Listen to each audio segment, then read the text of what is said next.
హన్మకొండ జిల్లా కాంగ్రెస్ భవన్ నిర్వహించిన మీడియా సమావేశంలో హన్మకొండ జిల్లా Congress party legal cell chairman తోట రాజ్ కుమార్ మాట్లాడుతూ చెన్నూరు మాజీ ఎమ్మెల్యే బాల్క సుమన్ రేవంత్ రెడ్డిపై దుర్భాషలాడుతూ తీవ్ర పదజాలంతో దూషించినందుకు నిరసనగా బాల్క సుమన్పై చట్టపరమైన చర్యలు తీసుకోవాలని, వివిధ సెక్షన్ల కింద కేసు నమోదు చేయాలని న్యాయవాదులు తదితరులు కార్యక్రమంలో పాల్గొన్నారు.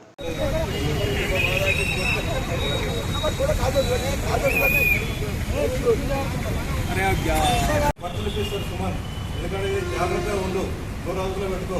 మీ నాయకుడు ఏదైతే వాడుతాడో అదే భాష నువ్వు కూడా వాడితే వాళ్ళు కూడా చూస్తాడు. నా పేరు రాబోయే ఎలక్షన్లలో బీఆర్ఎస్ అనేది కంటి కూడా కనబడదు, ఇక్కడ బీఆర్ఎస్ పేరు వినబడదు. అలాంటి ఉద్యమకారులు బయటకు వచ్చేసారు. అలా ఉన్నది కొద్ది మంది, నువ్వు నీ మంది మగాజులు బాలకృష్ణ అలాంటి వాళ్ళు. ఏదో రోజు మొత్తం పార్టీ కూడా క్లోజ్ అయిపోతుంది. ఇప్పటికైనా భాష మార్చుకోండి, పద్ధతిగా ఉండండి. దీని రాజకీయాలు అందరూ చేస్తాడు, కానీ భాష వాడే విధానం కూడా కొంచెం అలవర్చుకోండి, మంచిగా చూసి నేర్చుకోండి. కాంగ్రెస్ కూడా మీకు నేర్పుతుంది, అన్నీ నేర్పుతుంది.